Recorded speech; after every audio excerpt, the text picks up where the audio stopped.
I've read A Short Stay in Hell. Not bad. Mostly good.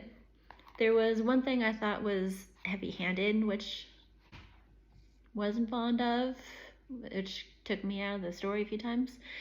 But otherwise, it's like 2-3 pages, over 100 pages. Like, it's really short.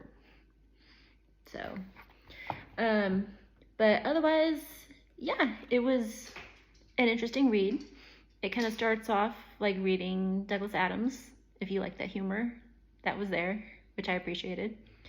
And then it turns into existential dread, which I guess was inevitable.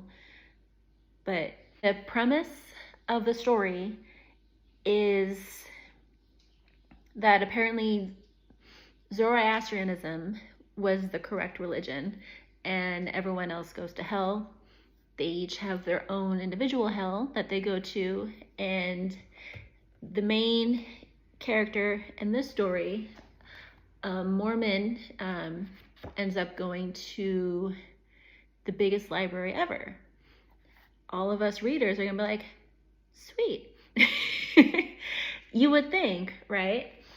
But it's also filled with a lot of gibberish. And most of the books don't really have any coherent words, let alone sentences or paragraphs.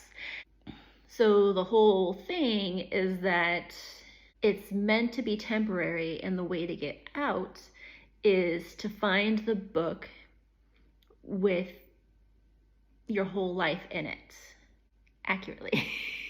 No punctuation errors, no grammatical errors. You have to find the right one.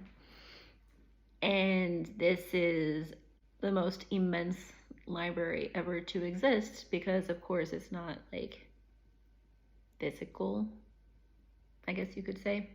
So even though they're there in the library and like there's people freaking out that they're in hell, but I'm like, there are worse places to be than a library, because there are supposedly real books in there too that you could read. So you could probably spend a good while just going through your TBR, I would imagine.